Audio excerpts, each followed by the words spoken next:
Bueno, primero, gracias por estar acá presente.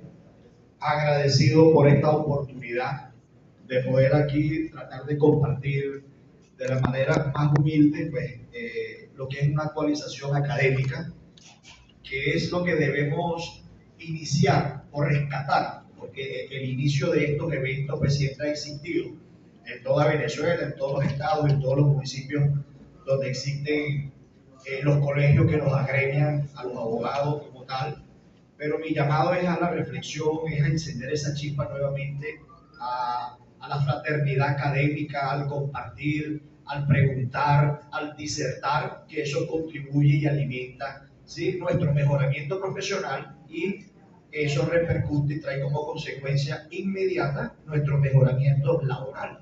Porque mientras mejores profesionales, mientras estemos mejores formados, pues vamos a rendir laboralmente mejores resultados.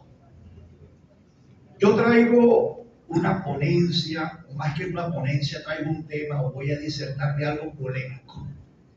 Algo que va a crear polémica en cuanto a la aplicación de ciertos procedimientos y a la existencia de ciertas leyes. Cuando digo polémica, aquí tengo ya una. Yo voy a iniciar señalando y voy a hacer después una serie de reflexiones para aterrizar en el tema que yo quiero abordar o expresar. Señalo este decreto de ley como inconstitucional, empezando por allí.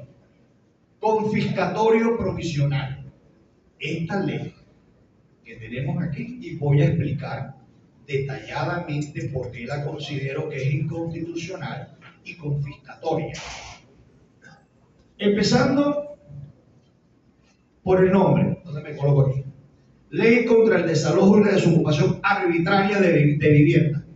En un primer momento pareciera que fuera una ley de carácter penal, porque si es un desalojo arbitrario, ¿verdad?, debe traer unas medidas o unas conductas o unas acciones, ¿sí?, que deben estar encuadradas dentro de un hecho punible o dentro de un delito. Porque no puedo considerar que exista, ¿verdad?, y para eso tenemos los remedios procesales, un desalojo arbitrario judicial. Si existe una sentencia que ordene un desalojo judicialmente, pues yo debo presumir la buena fe de que es un juez de la República, y este juez de la República ha cumplido con todo el procedimiento jurisdiccional para decir se decreta un desalojo como tal. Entonces, empezando por acá. Pero antes de eso, quería decir el nombre para que entiendan por qué voy después a aquello. Hay que entender el concepto de Estado. Tenemos que saber que estamos en un Estado y que un Estado es una cosa y gobierno es otra, ¿sí? Tenemos la estructura de Estado, y dentro de la estructura de nuestro Estado tenemos el derecho civil. Ahora yo pregunto, ¿el derecho civil es público o es privado? Privado, sin miedo. El derecho civil es privado, ¿sí? El derecho civil regula las obligaciones entre los particulares. ¿Ah? O dígame una norma que contemple el Código Civil o el Código de Procedimiento Civil que establezca una regulación entre el Estado y el particular. No existe, ¿verdad? O sea, vamos a eso. Quiero irnos enfocando. No existe. Si yo debo remitirme a otras leyes, pero en el Código Civil y en el Código de Procedimiento Civil es precisamente, ¿verdad?, excluyentemente entre los particulares. ¿Ok? Quiero traer a colación en esa teoría de la mínima intervención del Estado en la resolución de los conflictos. Y para eso está el derecho privado. Como voy a tener un tópico también de carácter penal, precisamente el derecho penal, lo voy a decir rápido, uno pregunta, ¿qué es el derecho penal? Muchos llegan y dicen, es el conjunto de normas que regula la conducta del ser humano, de la persona. Error. El derecho penal no regula eso. El objeto del derecho penal es regular, es definir, es parar el poder del Estado.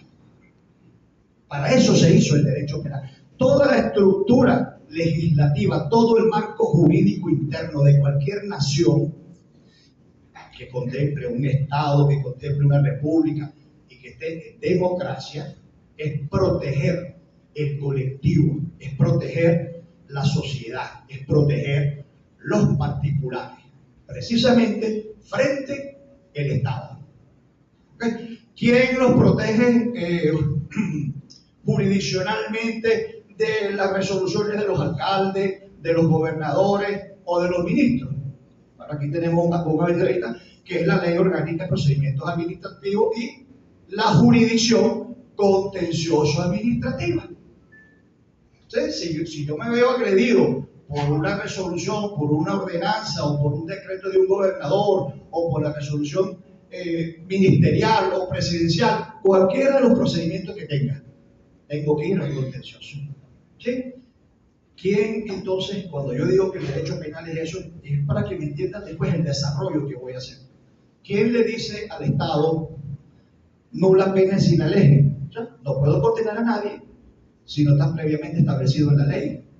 No a la condena de muerte, no a la cadena perpetua. Eso es el derecho penal. La estructura que le dice a ese todopoderoso, porque ustedes imagínense un Estado sin ley. Imagínense ustedes la fuerza de todo el poderío que tiene el Estado, ¿sí? Que no tenga ninguna ley, como decirle, la libertad es inviolable. Eso es constitucional.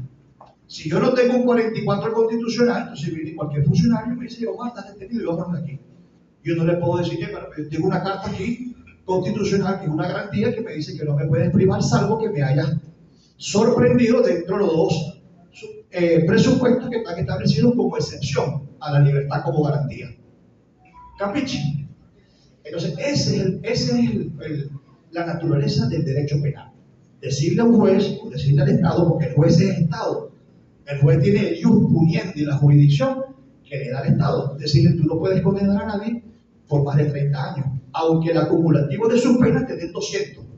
Bueno, tendrás 200, 100 años, pero tienes que ponerle 30. Y no se las puedes acumular como si se lo hacen en otras legislaciones. ¿Ok? Que se oyen condenas de 100, de 120 años o cadenas perpetuas, cosas que no están establecidas en nuestra legislación.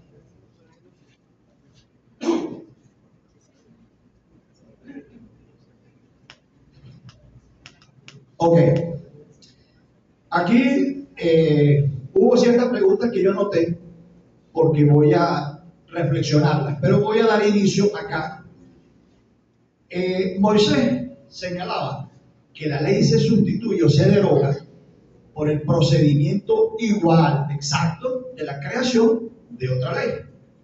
Estamos ante una realidad de que no es así, que las interpretaciones pues, y se legisla inclusivamente dentro de nuestro poder judicial. ¿Okay?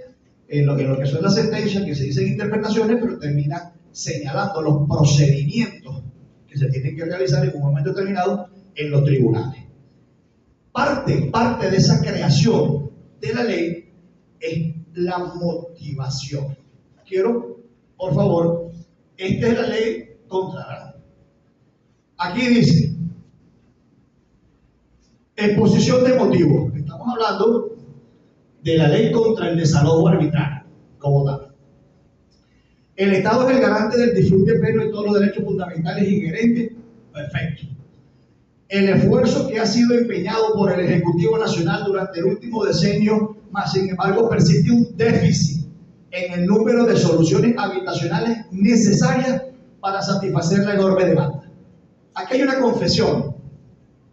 Aquí hay una confesión que me la quieren transportar y la quieren transportarme la carga a los particulares, ¿sí? A la sociedad civil. Aquí está confesando el Estado, donde lo dice, durante el último decenio persiste un déficit en el número de soluciones habitacionales. Yo pregunto, ¿es que acaso, no quiero utilizar un término descalificativo, ¿verdad? Yo digo, en un momento determinado, el hecho de que el Estado no alcance un objetivo, ¿sí? No alcance un objetivo, para no decir otra palabra, ¿es motivo para crear una ley? No lo es, a mi modo de ver, no lo es en absoluto. Y ya voy a explicar por qué es confiscatorio y por qué es inconstitucional y viola el derecho de la tutela judicial efectiva. Aunado a lo anterior, fíjense, las fuertes lluvias acaecidas durante el último trimestre del año 2010 ocasionaron severos daños a las infraestructuras habitacionales existentes, dejando a un sinnúmero de familias damnificadas, los cuales han sido inmediatamente atendidas por la acción de gobierno. ¿Sí? ¿Ya quiero subir? Ajá. Atendidas por la acción de gobierno. ¿Cuál es una acción de gobierno? ¿Confiscarte la casa? Porque eso es lo que hace cuando firmamos un contrato de arrendamiento de vivienda. Y ya voy a explicar por qué. Te confisca el derecho y te cercena el derecho de acudir a la jurisdicción. Y ya se lo voy a explicar dónde está. Así, en el actual escenario, uno por otro motivo, existe una enorme cantidad de familias que dependen de la disponibilidad de vivienda en el sector inmobiliario, bien por la vía de arrendamientos y las diversas formas de ocupación o mediante la compra a crédito. Estas familias ocupan las viviendas disponibles en función de su capacidad económica, permanecen en ellas a la medida que pueden satisfacer las demandas de los arrendadores en los precios de alquiler. Ajá. Esto es entre paréntesis, esto es falso, que permanecen en ellas, que puedan satisfacer la demanda de los arrendadores. Esta motivación es ambigua dentro del contexto de la propia ley. Así, es pertinente. Ajá, ya va. Igualmente, las familias que habitan durante largos periodos en una vivienda de otra forma de ocupación lo hacen frente, ojo, a la imposibilidad de acceso a políticas adecuadas para la obtención de la titularidad. Ahora yo pregunto, ¿y quién es el responsable de las políticas adecuadas? ¿Quién es el responsable? ¿Son las inmobiliarias? ¿Es la empresa privada? ¿Es la sociedad civil?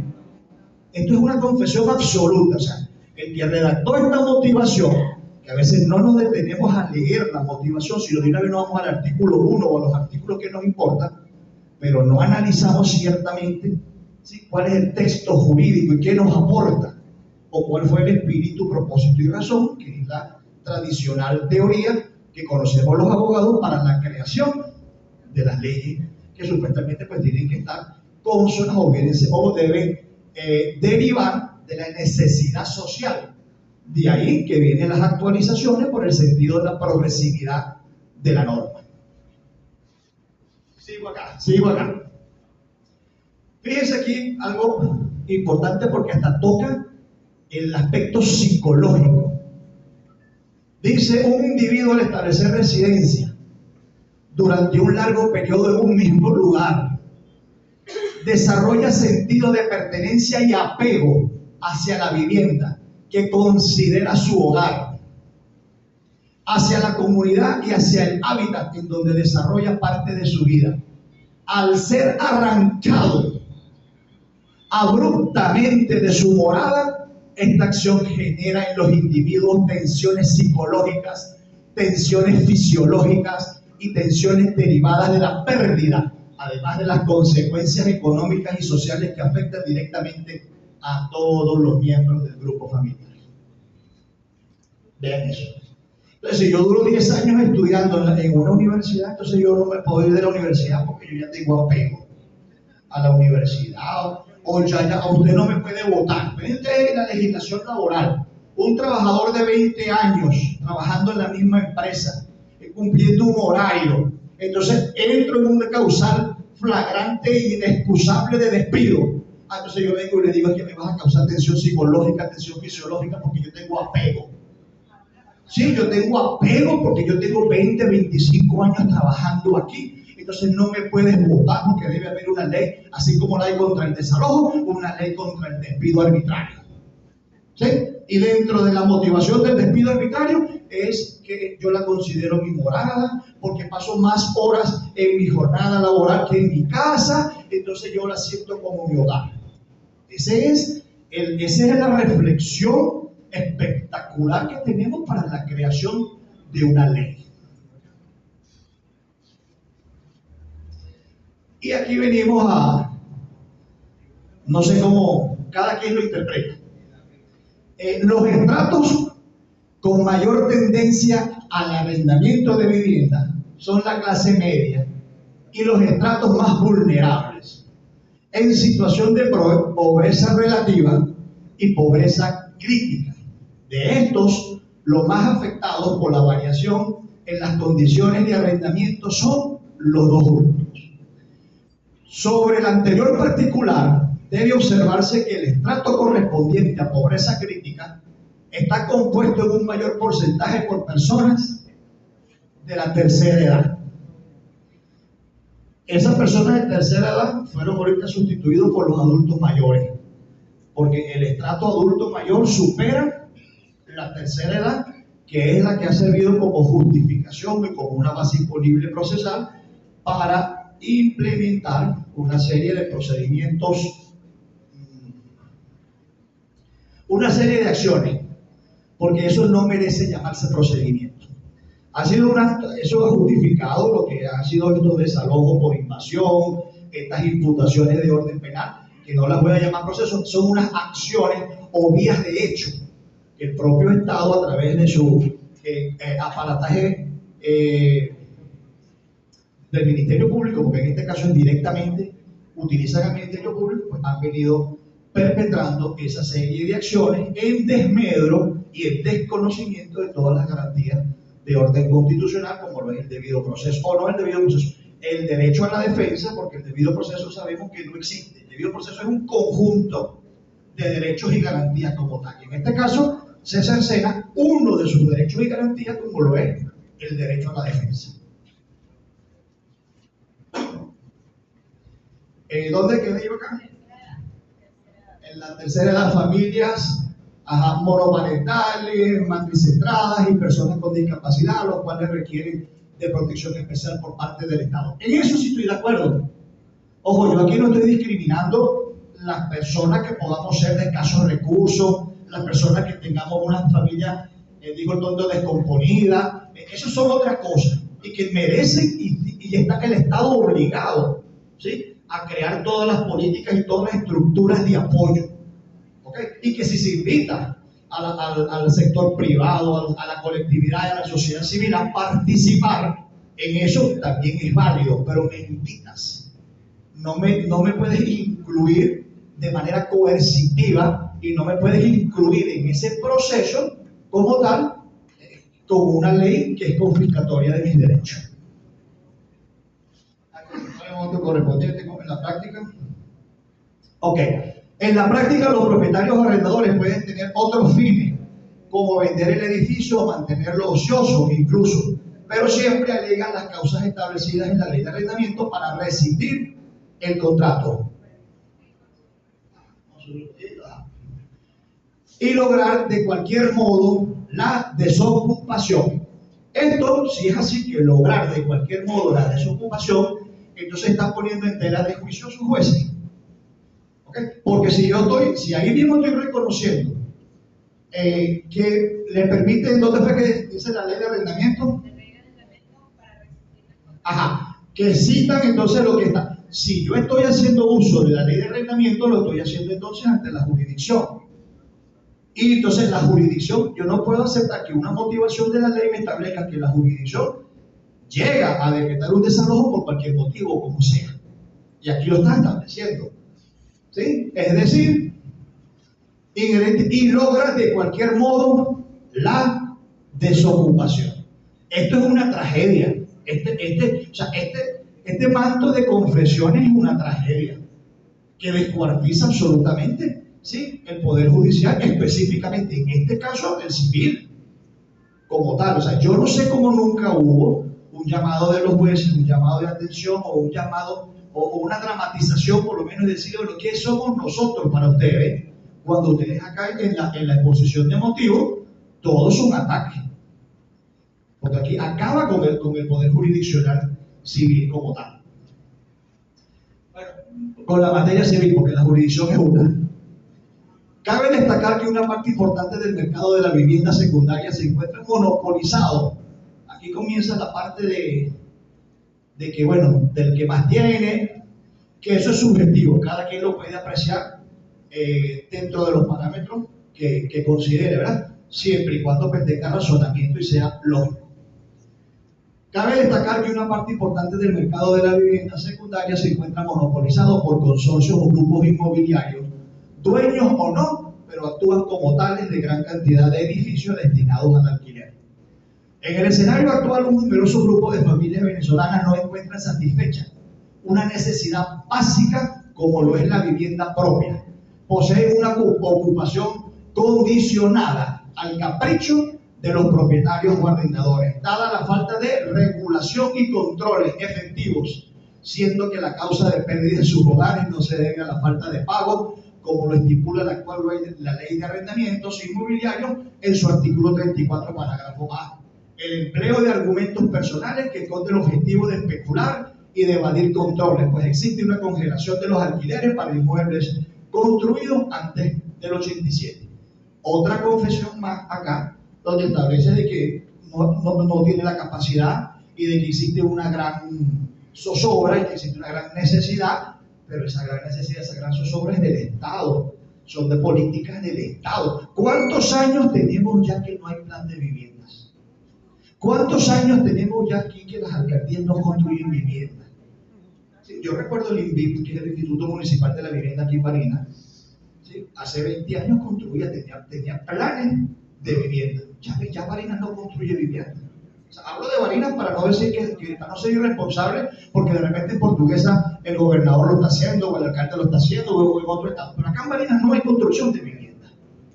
Eso quedó centralizado. Le quitaron los recursos y potestades y facultades a los alcaldes y a las gobernaciones para construir vivienda.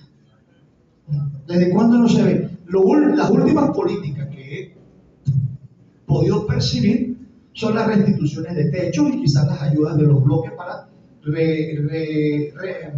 reestructurar paredes perimetrales o algunas paredes. Es lo último que he podido percibir. Se ha corroborado que para burlar dicho congelamiento propietario solicitan ante un tribunal medidas de secuestro para obtener los inmuebles arrendados y así proceder a realquilarlos utilizando. Fíjense otra vez el juez, ¿sí? Copartícipe, corresponsable. Porque si el juez no ve que están presupuestados, ¿sí?, los elementos necesarios para que proceda la medida de secuestro, ¿qué hago yo como juez? Niego el secuestro y ya haré mi razonamiento jurídico. Ah, no, pero aquí dice que él es socio, porque lo dice de manera indirecta, claro, o sea, estoy haciendo algo jocoso, pero aquí dice, mire, se ha corroborado, y lo han corroborado, se ha corroborado que para burlar dicho congelamiento los propietarios solicitan ante un tribunal medidas de secuestro para obtener los inmuebles arrendados y así a proceder a realquilarlos. Dígame, yo estoy mintiendo. O sea, ¿cómo interpreto esto? Interpreto que el tribunal está acordando medidas de secuestro que son improcedentes. ¿Sí? O sea, porque no tiene nada de malo que yo vaya y pida un secuestro a un tribunal, porque yo estoy errado o porque estoy emocionalmente quebrantado y yo quiero recuperar mi casa y voy y le obligo a mi abogado a que pida el secuestro. Bien, pídalo. Pero el juez me dirá, mire, o le dirá a mi abogado, o dirá en su auto, mire, si usted no puede pedir secuestro por esto, por esto y por esto, y uno es procedente por esto, por esto y por esto. Y así entonces no existiría, ¿dónde está la obtención de esos inmuebles nuevamente? Y no existiría entonces realquilarlos como tal. En alto porcentaje de las familias afectadas por desalojo se encuentran solventes en sus pagos e ignorantes ante el hecho de que existe un proceso judicial en su contra. Oye, pero qué mancilla. ¿Ah? O sea, los tribunales sustancian procesos judiciales a espaldas de una de las partes. O sea, no cumplen con la citación, sustancian un procedimiento judicial a espaldas del arrendatario. Y aquí lo está confesando. Y ustedes lo pueden revisar en sus leyes. Si alguien tiene la ley aquí, que tenga la motivación, revise la motivación, o si no la puede bajar por internet. ¿Dónde quedé? Eso sí me perdona, porque aquí habrá muchos 21, 15, 21, 20, pero yo soy perdón, aquí hay puro ICE, puro Inter, yo soy un 21, así que ya me pierdo. Ignorar, ¿dónde? Aquí, ajá, que ignoran que existe un proceso judicial en su contra y carecen de orientación oportuna por parte de organismos del Estado. ¿Sí? El que hizo la motivación debe estar preso ahorita. O sea, como mínimo. En los procedimientos de entrega del inmueble o desalojo forzosos al inquilino, dadas las características materiales de la actuación, acompañada por la fuerza pública y coacción al abandono del hogar. O sea que la fuerza pública contribuye y coacciona para que las personas que están allí, que son sujetos de derecho, pues abandonen de manera arbitraria el hogar. Y fíjense cómo dice la palabra manipuladora, ¿sí? Hogar. Esto es subjetivo, porque lo que termina abandonando es el inmueble, ¿sí? Porque si el hogar está constituido, si yo me mudo, mi hogar yo lo mudo. Mi hogar es la relación afectiva, es el amor que tengo entre padre, madre, hijo, esposa o personas que viven juntos. Ese es el hogar. Entonces, ¿cómo me lo van a colocar aquí como manera de que abandona el hogar? En todo caso, es el inmueble, es la vivienda. Es por ello que se hace necesaria la pronta intervención por parte del Estado venezolano, vista la coyuntura que afronta actualmente el sector de vivienda y el déficit existente.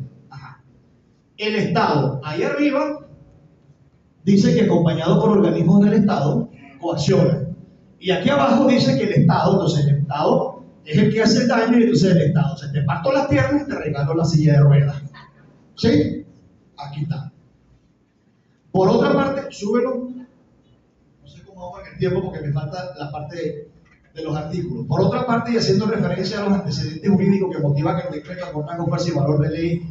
De esta motivación, el artículo 2, Pacto Internacional de Derechos Económicos, Sociales y Culturales de la Organización de las Naciones Unidas, debidamente suscrito y ratificado por la República, impone a los Estados partes de obligación general a adoptar medidas adecuadas de carácter positivo, en particular la adopción de medidas legislativas dirigidas a garantizar a todas las personas el derecho humano de una vivienda adecuada. Lo comparto íntegro. Este párrafo sí es así porque es como tiene que ser.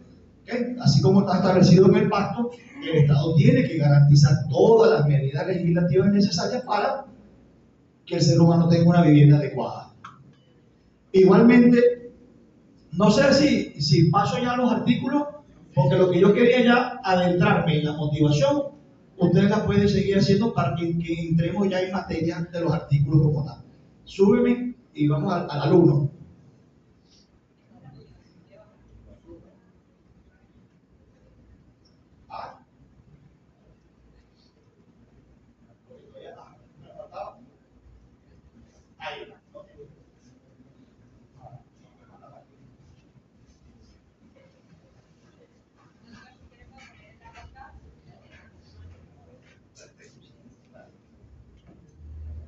Bien. Ok. Como toda ley, tiene un rango a quien va dirigido. ¿Sí? En este caso, se establece que el presente decreto tiene por objeto la protección de las arrendatarias y arrendatarios, comodatarios y ocupantes o usufructuarios de bienes inmuebles destinados a vivienda principal, así como los adquirientes de viviendas nuevas o en el mercado secundario contra medidas administrativas o judiciales mediante las cuales se pretende interrumpir o cesar la posesión legítima que ejercen o cuya práctica material comporte la pérdida de la posesión o tenencia de un inmueble destinado a la vivienda. Bien, este tiene por objeto la protección. Quizás en ese artículo es muy difícil entrar a criticar porque solamente me habla de protección, pero ya con el antecedente que vengo, ¿sí? ¿Protegerme de qué? y lo desnaturaliza y lo cercena en los siguientes artículos. Seguimos en el 2. Serán objeto de protección especial mediante la aplicación del presente decreto las personas naturales y sus grupos familiares que ocupen inmuebles destinados a vivienda principal en calidad de arrendatarios o arrendatarias comodatarias, así como aquellas personas que ocupen de manera legítima dichos inmuebles como vivienda principal. Ya aquí me excluye un sector que me anuncia en el artículo 1. Bájame el artículo 1, porque aquí sí se enfoca verdaderamente, porque aquí llegué y me habla de los usufructuarios de bienes inmuebles, así como los adquirientes de viviendas nuevas o en el mercado secundario. Ya el artículo 2 me lo dejó a ellos por fuera. No me los incluye. Sí, sube. Ok. El presente decreto, repito, serán objetos de protección especial. Mediante la aplicación del presente decreto, las personas naturales y sus grupos familiares que ocupen muebles destinados a vivienda principal en calidad de arrendatarias o arrendatarios, comodotarios o comodatarias, así como aquellas personas que ocupen de manera legítima dichos inmuebles como vivienda principal. El presente decreto deberá aplicarse además en protección de los adquirientes. Bueno, aquí está, perdón. De la nueva en el material secundario cuando dichos inmuebles destinados. Vamos al tercero. El presente decreto con rango, valor y fuerza de ley. Este decreto, vamos a llegar, no voy a llegar al artículo. Cuando yo digo que es inconstitucional, la Constitución de la República Bolivariana de Venezuela establece la propiedad como garantía, ¿sí? La propiedad como un derecho, la propiedad. Y hay los naturalistas que te hablan de la propiedad como un derecho natural, ¿ok? Como un derecho natural que va por encima, que traspasa las fronteras del derecho civil. Y han hecho un ejercicio psicológico con niños. Un niño de 1 año, o niños de 10 meses, o niños de 2 años, colocas una chupeta o cualquier juguete o cualquier elemento atractivo y se lo das y luego se lo despojas de él y casi de una manera natural, casi dice mío, y lo agarran y lo hacen de ellos, ¿sí? Y a un niño de 3, un niño de 4, un niño de 5, cuando ya habla, te dice, eso es mío, ¿sí? ¿Y qué va a saber un niño de ese sentimiento o de esa estructura o de esa figura de propiedad? Por eso es que hay unos que defienden el derecho natural y que dicen que el derecho de la propiedad trasciende las fronteras establecidas por el derecho civil, que no es el derecho civil que vino a contribuir. El derecho civil plasmó un derecho natural. ¿Okay? O sea, eso es para discutir. Solamente lo quiero traer a la disertación a los efectos de una información. Podemos compartirlo, no podemos compartirlo, es otra cosa. Pero hay ese derecho, porque siempre hablamos del derecho humano como el derecho a la vida, el derecho a no maltrato, ¿sí? A no ser castigado, todo eso, no a los tratos crueles como derecho natural. Estas teorías hablan hasta de la propiedad, que es un derecho, ¿sí?, natural, y así lo quieren explicar. Entonces, ¿qué ocurre si yo tengo una vivienda y voy a la inmobiliaria de Marco y le digo a Marco, toma mi vivienda, alquílamela? Cuando yo voy y suscribo el contrato, yo ya perdí todo derecho transitoriamente sobre ese bien. Porque yo vuelvo a los 6 meses y le digo, Marco, yo quiero rescindir el contrato. Bueno, vamos a rescindirlo, está bien. Pero yo ya no puedo ir a un tribunal, porque yo quiero desalojar la casa. Esta ley me dice a mí que yo perdí mi derecho a la tutela judicial efectiva, porque desde que yo firmé el contrato, yo le di la cualidad a esa persona que la contempla el artículo 2 o 3, no recuerdo aquí, que es el arrendatario. ¿Ok? Pero no bastando con eso, tengo que agotar, a diferencia del uso comercial. Aquí sí estoy obligado a agotar una vía administrativa. ¿Ante quién? ¿Ante qué? O sea, ¿qué investidura tiene el tsunami? ¿Sí? Como esa, perdón, bueno, es que una vez aquí se emociona y quiere decir, como esas direcciones de inquilinato. O sea, yo no sé de dónde nacieron esas direcciones de inquilinato, cuál es la base legal,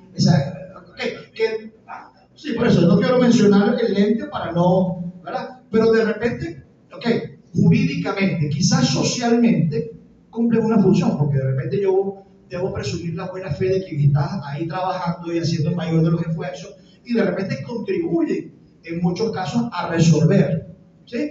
Y a mediar, y de repente resuelve. Pero vámonos al aspecto formal, que es lo que nos interesa a los abogados. O sea, al aspecto jurídico, eso no tiene ningún asidero.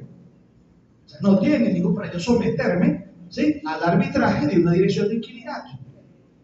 Si me le cambias el nombre, bueno, ok, vamos a cambiarle el nombre y vamos a adecuarlo. Ok, pero entonces aquí, Marco me dice, Omar, yo no te puedo conseguir la casa ahorita porque tenemos que agotar el procedimiento administrativo. Bueno, vamos a agotarlo. Pero entonces después que me agote el procedimiento administrativo, ¿qué viene? ¿Qué tiene que brindar el Estado al arrendatario para que el arrendador pueda... un refugio? ¿Sí o no? Tiene que garantizarle un refugio digno. ¿Y qué pasa? ¿Y qué pasa entonces si el Estado dura 3 años para poderle brindar el refugio? O dígame quién ha logrado un refugio. Nadie, ¿verdad? Dígame cuántas sentencias esperando por desalojo del tsunami existen hoy en día. Yo estuve con esta ponencia en el Colegio de Abogados de Estado Carabobo creo que hace 2 meses, 2 o 3 meses. Allá me hablaron de que había unos procedimientos. Ahí me hablaron una vez que trajeron una estadística que habían 23.000 solicitudes en Carabobo. Imagínense.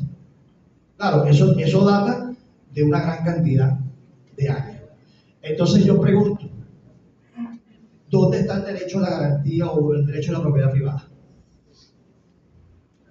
Si yo solamente lo que hice fue firmar un contrato de arrendamiento y casi un contrato de cesión de la vivienda. Ojo, en materia de vivienda.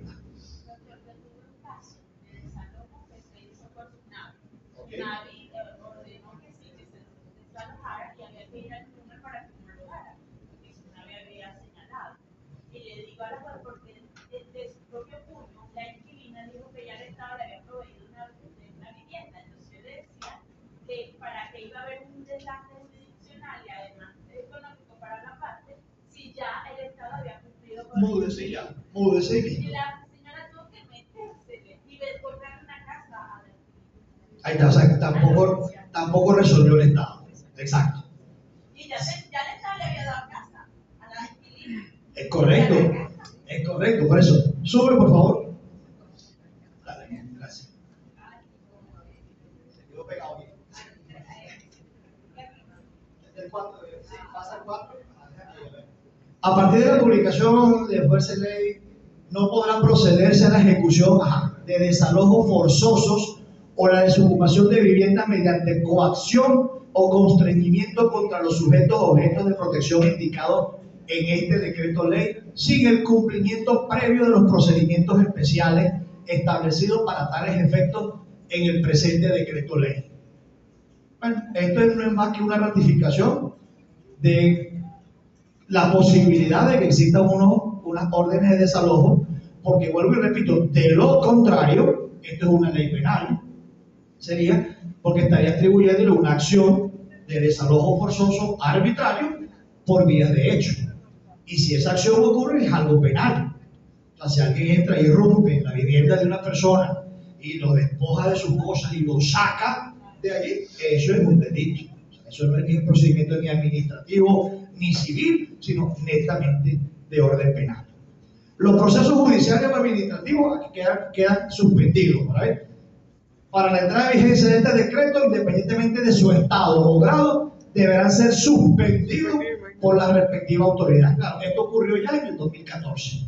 Todos los procedimientos que estaban en curso en ese momento. Y ahora viene un artículo que es atroz. Sigue, súbelo más. Sí, súbelo más que se vean dos. Inicio. Ok, el interesado deberá consignar la solicitud escrita debidamente motivada y documentada por ante el Ministerio del Poder Popular con competencia en materia de vivienda y hábitat, el cual expondrá los motivos que le asisten para solicitar la restitución de la posesión del inmueble y, por tanto, el desalojo de alguno de los sujetos objetos de protección de conformidad con el presente decreto rango. Ok, este es el procedimiento formal, la carpintería. No hay nada que... Audiencia conciliatoria. Ok, de aquí viene y luego vienen los otros artículos. No, vamos a leer este. El funcionario competente procederá a citar a la otra parte para que comparezca acompañado de abogado de su confianza y exponer sus alegatos y defensas en la audiencia conciliatoria que se llevará a cabo en un plazo de tal. Si en dicha parte manifestar y no tener abogado o comparecerse en el plazo indicado, el funcionario deberá extender correspondiente citación a la defensoría especializada. El defensor designado la oportunidad. Ok, sigue. Si la parte interesada o el sujeto, sí. Si la parte interesada o el sujeto objeto de protección y demás notificado de casos no comparecieran a la audiencia conciliatoria, se declarará desierto el acto, debiéndose fijar una nueva oportunidad dentro de 10 días. Si una vez fijada la nueva oportunidad, el operador de justicia procederá a dictar su decisión. Todas las actuaciones serán recogidas en un acta, efecto formarán. La audiencia conciliatoria se celebrará en presencia de todos los interesados y será presidida por los funcionarios. Conflicto dentro del plazo, pura carpintería. Culminación.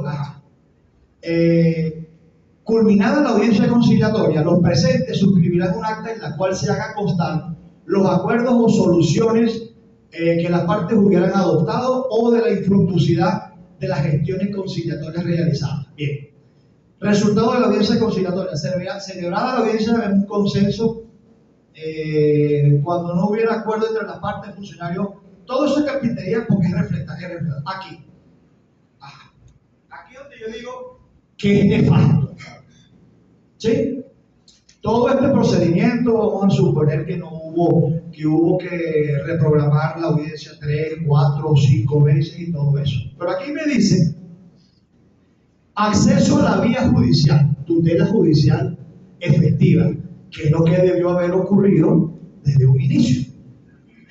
Cumplido el procedimiento antes descrito, todo lo que hemos hablado, independientemente de la decisión, ¿sí? Independientemente de las partes podrán acceder a los órganos jurisdiccionales competentes para hacer valer sus pretensiones. No podrá acudir a la vía judicial sin el cumplimiento previo del procedimiento. Ahora yo pregunto, perdón, pero ¿para qué carajo entonces? Si este procedimiento que me conculca el derecho de orden constitucional no va a ser vinculante porque después no me interesa cuál va a ser el resultado de la decisión, entonces después si yo salgo perdidoso o salgo ganancial, ¿sí? Yo le digo mañana nos vemos en el tribunal. ¿Sí? O sea, explíqueme esa ambigüedad. Fíjense, te lo voy a volver a leer. Y aquí hay civilistas y que trabajan arrendamiento mucho más que yo, porque yo lo trabajo ocasionalmente. Mi fuerte es el derecho penal, ¿sí? Pero yo soy amante del proceso civil y no soy de los penalistas que se acomplejan en decir que el derecho penal nace y proviene de la médula estructural del proceso civil. O sea, sin proceso civil no hay nada, no hay derecho. ¿Ok? Y por eso es que el proceso civil, o el derecho civil, mejor dicho, suple subsidiariamente en todos los procesos, en el laboral, en el agrario, en el administrativo, en el de la NASA, en el que sea, está el derecho civil. Pero como mala referencia, el derecho civil tiene abogados como Moisés. Entonces, fíjense, cumplido el procedimiento antes descrito, independientemente de la decisión, las partes podrán acceder a los órganos jurisdiccionales. O sea, no entiendo. Si alguien lo entiende, y yo esto no lo digo, o sea, yo lo digo como reflexión. O sea, no puede ser que nosotros los abogados, ¿sí?, nos empeñemos en estudiar, nos empeñemos en hacer las cosas bien y sea precisamente, ¿sí?, nuestro anfitrión, que es el Estado, quien nos suministre herramientas que no son consonas o que solamente sean dilatorias, como que yo venga en un juicio y establezca y pida una tercería solamente para que me citen al tercero y ganarme yo 2, 3 o 4 o 5 meses mientras me libran los carteles y los edictos y tal y tal y tal y tal, ¿verdad? O que yo venga y pida evacúeme 3 testigos allá en Oriente. Eso es esto. O sea, tener al propietario del bien de la vivienda en ascuas durante todo el lapso. Pero ahí no termina la agonía. ¿Sí? Porque vuelvo entonces, el SUNAVE llega y dice, decretamos el desalojo, están dadas las condiciones, pero tenemos que esperar, porque no lo puedes ejecutar hasta que el Estado no le asigne el refugio digno, dijo Moisés, a la persona. Entonces yo me quedo en stand-by.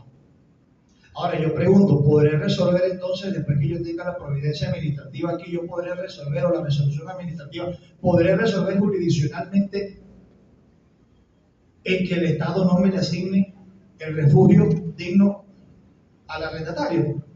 No se puede. Por eso, es que aquí me dicen ya que sí. Aquí ya me dijeron sí, tú tienes el desalojo, pero no tienes el refugio.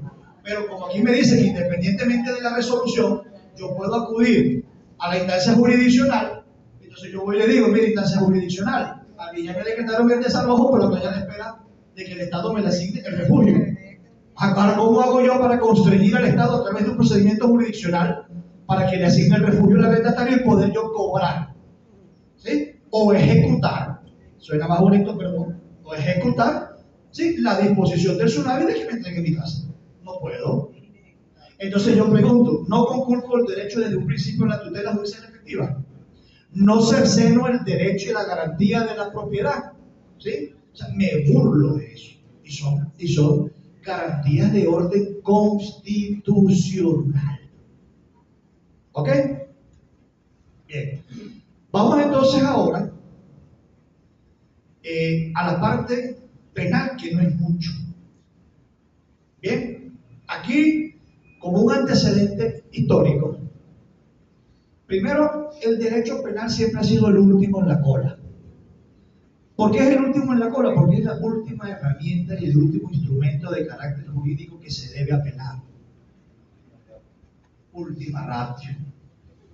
O sea, el derecho penal no puede ser la primera opción. O sea, yo estoy de acuerdo en la conciliación, estoy de acuerdo en cualquier procedimiento previo antes de que se agote el derecho penal. Pero esto a mi manera de ver vino inspirado en aquellas aplicaciones de hace unos, creo que 15 o 20 años atrás, cuando llegaron las estafas inmobiliarias. ¿Sí? Que una gran persona contrataba con empresas, ¿sí?, y esta ejecución quedaba ilusoria. Entonces yo hacía un ejemplo mientras estaba escuchando las ponencias de los colegas que lo hicieron excelentemente. Y decir que hay invasión cuando se termina un contrato es como decir que hay estafa. Cuando yo hago un contrato de pago por cualquier cosa, un contrato de pago, una obligación civil, y tengo 15 cuotas y he pagado 10 cuotas y he incumplido 5 y se me han vencido, pues si he incumplido 5 porque también me pasó el lapso y a mí me acusan por estafa. Ahí nunca hay estafa. Nunca. Ahí se me podrá exigir el cumplimiento de una obligación.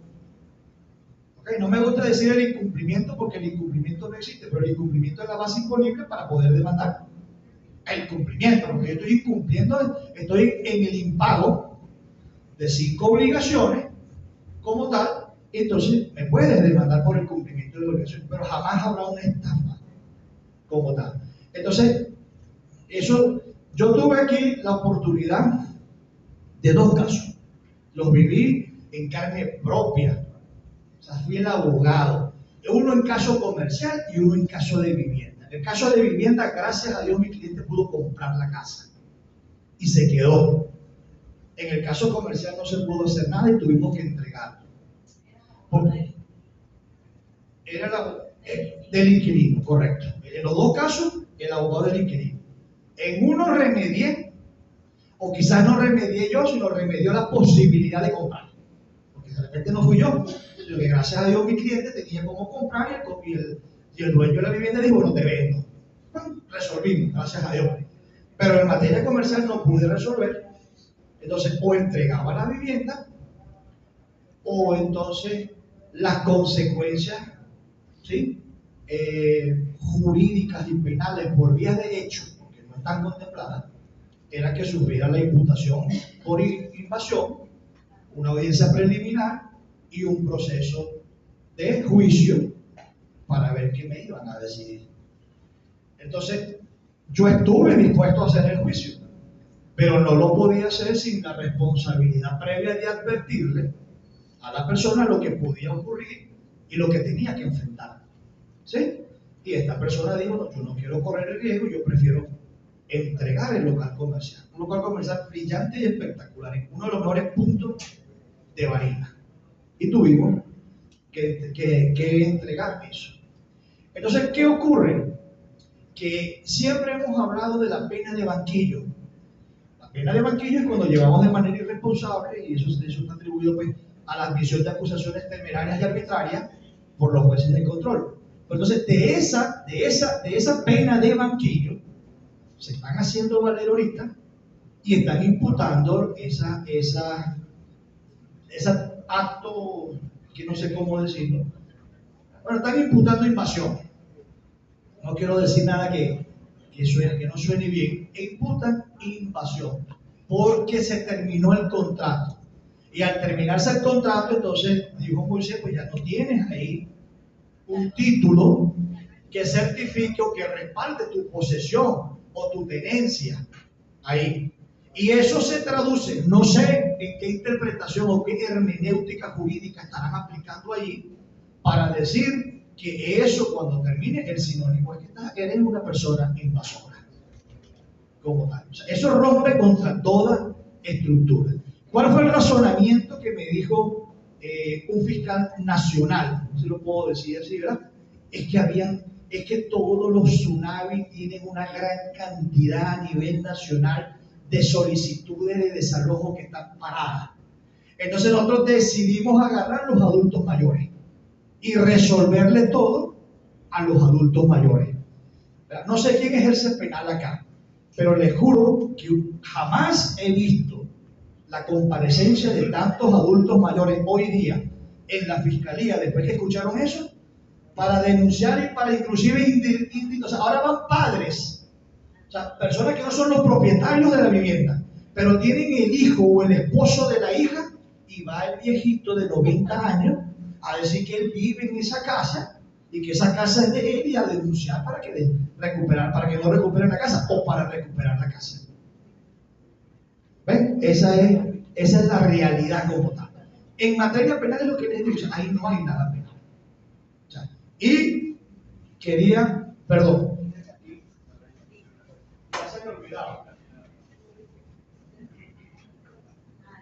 Tanto no hay delito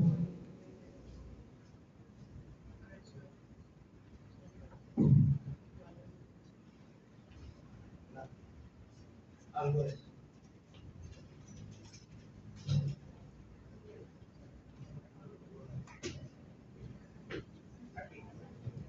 ¿Quiénes ejercen penal?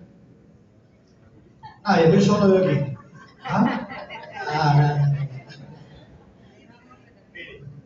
Aquí tengo el Código Penal del 20 de octubre del 2000. ¿Sí? Aquí no existe invasión. No está tipificada la invasión. La invasión nace después, en el año 2005. Era en el Código Penal del 13 de abril del 2005. Fue que nace Pero vamos a hablar un poquito ya para terminar, porque seguro ya los cansé. De hecho, que después que sale el anexo del Código Penal, cuando digo anexo, porque creo que es 471B, ajá, 471A, ve que la mente mía es un Pentium muy viejo.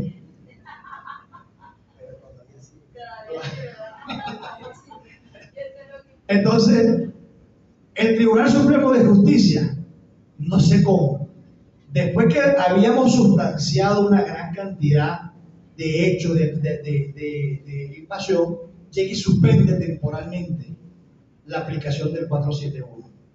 Dice, no hay invasión. Y llega y la acomoda en todas aquellas denuncias, que siempre es rural y siempre está en todas aquellas denuncias donde te verse una relación agroalimentaria o tenga que ver rubros ganaderos y alimentos, no se considerará y no se tramitará por el delito de invasión, ¿cierto, doctora?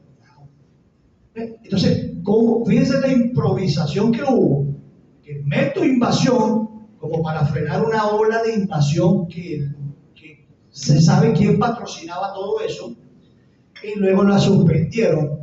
La verdad que no recuerdo ahorita si fue la suspensión por 6 meses o 1 año, pero fue suspendida como tal, y luego intermitentemente, aquí sí, aquí no.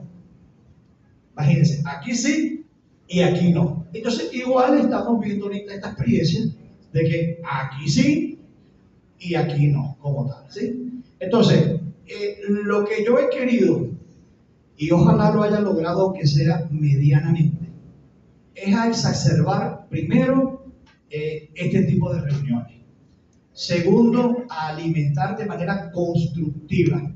Yo considero no haber dicho ni una palabra destructiva aquí, sino que cada una de mis críticas o reflexiones la he hecho bajo la imperiosa necesidad de retribuirnos a nosotros como abogados un poco de respeto, o no un poco de respeto, porque no merecemos un poco, merecemos un respeto absoluto, ¿sí? Un respeto absoluto. Y el respeto absoluto de nosotros pues, precisamente es el marco jurídico en el que nos desempeñamos. Y si el marco jurídico en el que nos desempeñamos no traduce y no representa y no refleja una verdadera justicia, entonces no lo estamos haciendo bien. No lo estamos haciendo bien cuando permitimos y cuando dejamos brechas. Porque yo quizás pues no soy de los que tiran piedras o salen a la calle a gritar, pero sí soy de los que aprovecho cada vez que puedo estos espacios y considero que contribuyo dejando mi granito de arena, pero de manera seria, de manera responsable y de manera bien fundada, como me he esforzado hoy de hacerme entender y de fundamentar, porque he considerado las afirmaciones que hice de inconstitucional y de confiscatoria, la ley contra el desalojo. Dios me los bendiga.